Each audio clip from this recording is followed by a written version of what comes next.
Good morning, everybody. It is Christine Jerry, and I'm hopping on because I wanted to give you some nuggets to think about before you get started next week in the Virtual Assistant Challenge. And I'm stinking excited because so many of you have jumped on early, and we're starting to approve the request to join the group. And I'm looking at everybody that's coming in so far, and I think that's what gets me excited. Is I know some of you through many other areas of business, and I know where this is going to lead. And I've seen a couple of my business friends share the post about the virtual assistant challenge, and they've mentioned they're ready to hire. So that's why they want to share to find the right person. So there are people waiting for you to get through this challenge. So, like I promised yesterday, I wanted to go live and go through this worksheet real quick, determining office hours. And the reason I do this a little bit early and right off the bat is because this is a very, very big piece of starting a virtual assistant business. You can't kind of jump in and start taking on clients if you don't know how much time you have to dedicate not only to client work but to your business. And so, print out the sheet. I'm going to walk you real quick what each area is. So, non negotiable time blocks, those are things that, like I said, can't be moved. So, this might be your job. This might be, for me, this is pickup. So, this is school pickup 7 to 8:30 or drop off, and then school pickup in the afternoon. And that changes on Wednesday, right? Because there's early release. And so, we have to manage our expectations. And so that's why this is important to walk through as you head into the challenge, because you need to know how much time you're going to dedicate in the beginning. Are you going to dedicate some time to training? Are you going to dedicate some time to building a audience? What are you going to dedicate your time to within the hours that you have? So, the very first thing is write in the big blocks, write in the things that you cannot move in your schedule. And that way you've clearly taken it off your plate. And the next area is flexible time. One of the things I put in is my lunch. The reason being is I have a habit of skipping it. And I mean, those who just are workaholics during in a regular job, it's the same thing when you work from home. You think, oh, I'm going to remember I'm at home, I can make a lunch. You sometimes push through because you just can't stop. And so one of the things I put in there is 30-minute lunch, and that's flexible because it depends on how I make the schedule specifically for that day. And so you're going to take your non-negotiable time blocks and what are flexible. This might be like you absolutely need to go grocery shopping during the week. So it's the time itself is flexible, but the task needs to be done. So you might put in grocery shopping. You might put in um, wellness time, like if you go to the gym, if you jog, if you hike, and those are things you do during the week. Then absolutely put that in there because that's important to you. You don't want to start missing those because that helps you. And these are flexible. And I mean, I work, I block off Saturday and Sundays because that's not when I'm dedicating office hours necessarily to clients. I might jump on to work on my business, maybe create some content, shoot some videos, but I'm not going to be actively open to clients. I have a agreement in my contract with every single client I work with that my hours are from here to here. If you contact me outside that window, please allow 24 to 48 hours or the next business day if it's the weekend. And then that way I set this expectation. So one of the reasons I want you to start writing these down is because I want you to build boundaries right off the bat. I want you to that's one thing that I didn't do in the very beginning was I didn't set expectations or boundaries between myself and my clients. And that's why when it comes to mentoring and training about becoming a virtual assistant, it was so important to me to talk about the things that I made mistakes in. Like, be realistic because I don't want you making the same mistakes because it's common mistakes in the industry. So next page is your actual office hours. So I wrote down, because I have these time blocks, right? 7 to 8:30 and 2 to 3:30 most days. My schedule is in between. So 8:30 to 2 is my office, my office hours. Clients can contact me within those hours. Um, as far like it's usually through email. Majority of the time, you won't need to give them your phone number unless you have a very specialized service that you provide. So let's say you're going to be doing customer service or like answering emails. You're going to answer emails between this window of time. So in total, my actual office hours is 28 hours. Does that mean I only work on my business for 28 hours? No. That's just the time I've set aside that I'm available for my clients. And I absolutely am going to be working during those hours. But outside of that, I can pick and choose, right? Like, let's say after dinner, kids are on playing video games, husband is playing video games. I can sit at a computer and do a couple of things for my business that is not necessarily for my clients. And hold on, things were I see a smudge and it's bothering me. There are two variations. Like for me, this might be my summer, or this might be my summer version, and this is my regular while everybody's in school version, right? Because my summer version, I have more time, but I might also take more time off. So I might dedicate a week, whatever that may look like. So you might have different variations of your office hours during different times of the year. The other thing I want you to think about is there's also working on your business and in your business. So working on your business is the back end stuff, that and strategy, thinking of it. Yeah, for me this is 28, and this is going to be entirely up based on your schedule. So I think you mentioned you have a job and you're also moving. So your schedule is going to be much different from mine, right? Maybe yours is you work during the evenings, um, and you can only work 2 hours a day, or specific days. Maybe you can only work Saturday and Sunday and a couple of days during the week. It's the reason to have a virtual assistant business is this is entirely up to you. What this final office hours looks like is entirely up to you and what works for your life. One of the things I want to teach you early on is build your virtual assistant business that fits your life. And I think that's what was missing in the industry when I was growing up in it. Is we built our life to fit around the business, and that's not the priority. It's no different than having a job, because then the job determines when you can take vacation. The job determines when you can have time off for certain medical stuff too. The job determines if it's okay for you to call in if your child is sick. And so this part, what I want to have all of you do is kind of erase the 9 to 5 mentality a little bit, because that was the hardest for me to break. In my head, 28 hours, I was like, oh, I can work 40 at a job. Why am I not going to do 40? Well, then I would be no different, because then I've got to find somebody to drop off the kiddos. I have to do that. So I want you to shift a little bit and think about, one, it's your business. So you can make those hours, whether it's at nighttime, morning, weekend, whatever is going to work with your offline life, your personal life.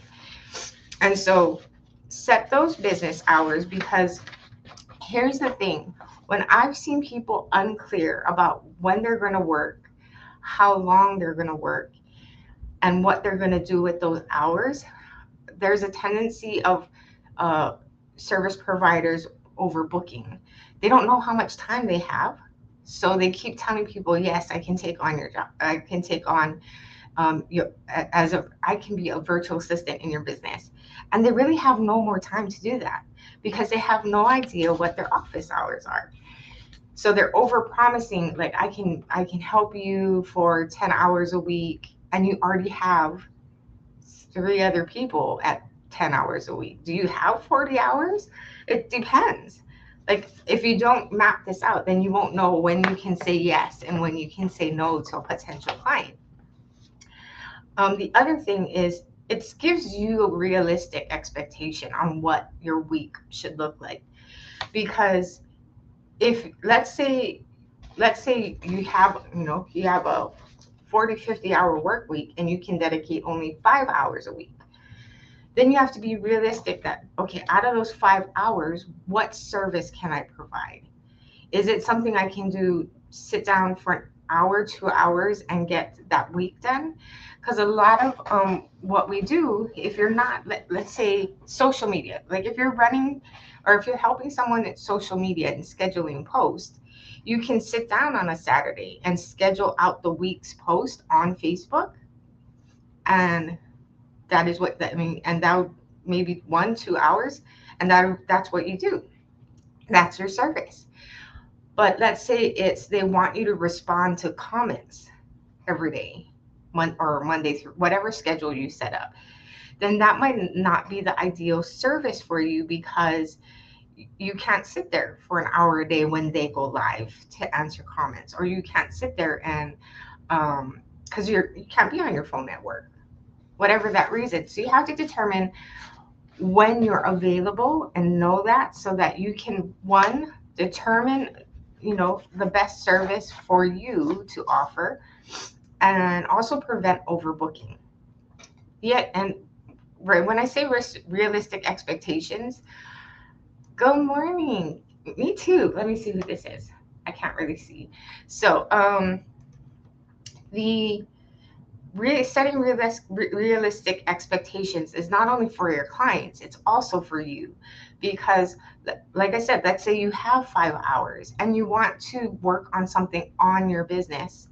Like let's say you want to set up your Facebook page, which we're going to walk through next week. Let's say we want to set up an email list.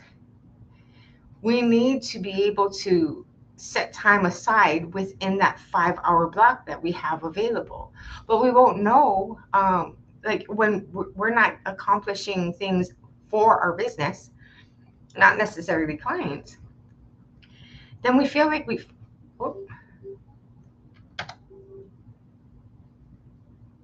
something happened to the computer. I'm here.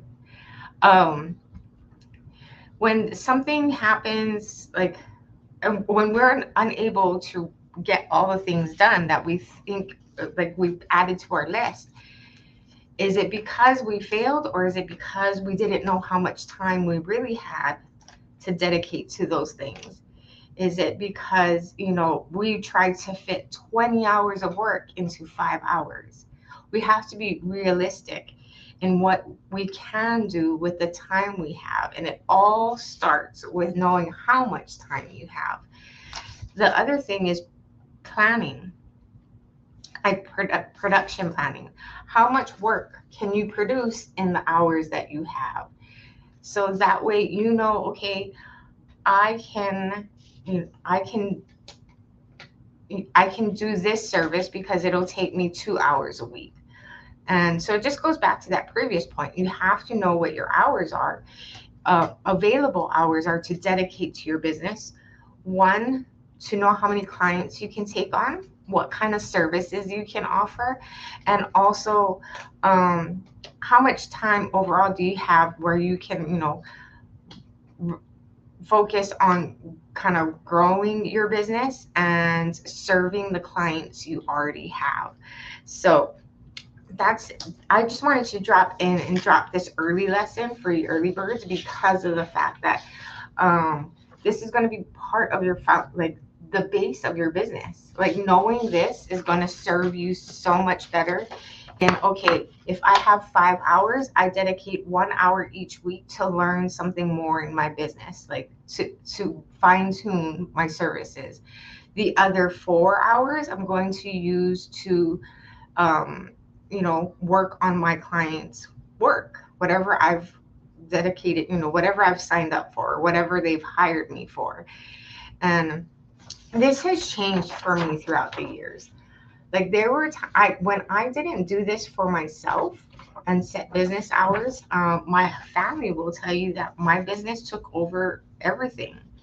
Like when we could eat dinner, like they would eat by them, the three of them would eat on their own, and I would eat whenever I was done.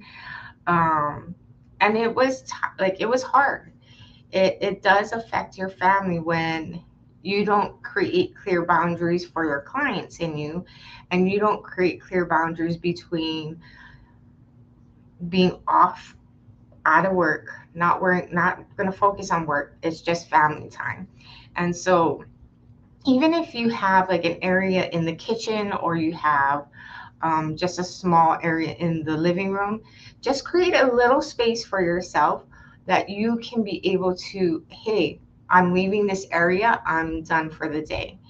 And I have a tendency to, now that I said that out loud, I have a tendency at the end of the day when I'm ready to wrap up, I'm like, okay, I'm done for the day.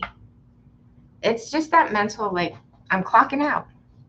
Because there is one of the things you hear me talk about when it comes to mindset and working from home in general is it's really hard to walk out of the job space and the business space and then go into the other room and suddenly it's not. And that's something that you have to work on. Thank you. This is probably going to take my brain the most time to do because I always try to cram as much into my day as possible. So understanding my limits is a work in progress. Yes. And I think that's a great way to put it. Understand your limits and it's not a limit on what you're capable of. Let me be clear on that. This is not saying you're not capable of doing great things. This is just telling you, hey, you have this many hours to work on your business and in your business. Like you can focus time on growing your business and focus time on serving your clients in the role that you're serving them. But it gives you a clear map of, I can say yes to this, I can say no to that. Because when in the beginning, it's really easy when you first start, be like someone offers you $500 a month for X amount of time. And you're like, okay, $500. All you think is $500. What I'm going to walk you through in this challenge is not only how you divvy that $500 up properly, because I've seen and made many mistakes with how we manage that invoice and payment, but also for the fact that, it's really easy to be saying yes to everybody and not really have that much hours. So we need to know that. This is Ashley. Is there a link I need to click through so you can see my name? Actually, there should be one in the description of the video, or it says streamyard.com/Facebook. So then your face will show up. Good morning, Lisa. So yes. So if you didn't catch the whole thing, watch the replay from the beginning. And it really is, I walked you through how to, put in your non-negotiable time slots. For me and for you, it's going to be different.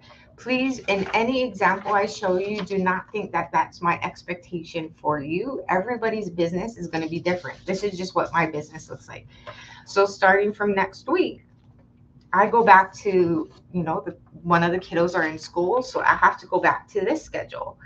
And this is, I cannot be in the office till 8:30 because of drop off. I have to pick up kiddo number 1. And so I'm not going to be in the office for this part. So that means my office hours are 8:30 once I get back to 2. I can still dedicate time to my business outside of these time blocks, but that's flexible time. That's time I'm going to do when the time seems right. Like let's say Like I said, the kiddos are playing video games. My husband's chilling, playing video games too. I can sit in the same room and maybe work on some social media posts on Facebook or Instagram. Do those kinds of things where I'm not sucked into anything. But yes, map this out. Watch the replay if you missed the first part, because this is going to help you so much. The printable is, if you look a little bit lower, there is a link to the printable in earlier post. It's called the Setting Business Hours PDF. And so I want you to walk through that as we head in next week to the challenge. I wanted you guys to know that I see you here early, and I'm so appreciative that you are. I am hosting my first live event here in Phoenix for, businesses that are already established, and we're working through content marketing, email marketing, all of those things. So we're working on some 6 to 7 figure businesses this weekend and mentoring them. And I'm really excited because this is my first larger in-person event. And when I say larger, I still like to work in small groups, and but it is at a hotel. So I'll be doing that this weekend and checking in with all of you, because I want you to see what happens over time. I started as a virtual assistant back in 2011. Then after I kind of got I really enjoyed it. Someone would ask, how did you do that? And then I would show them how to build their virtual assistant business. Up to this point, I've trained 35 moms to become service providers online. And that means 35 moms are working from home full time, on their own business. I remember there were times, and you're going to hit this too. We all hit this moment.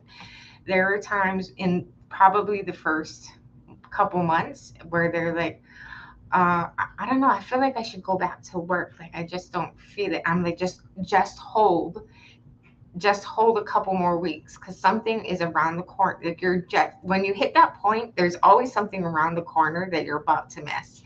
It happens every time. But I'm not saying it's going to take you a couple of months to build that, because since then I've refined the process to help mentor. So that's where the challenge came about, because I wanted to streamline it in a way, because I knew the roadblocks. I know the questions that are commonly asked, through the process.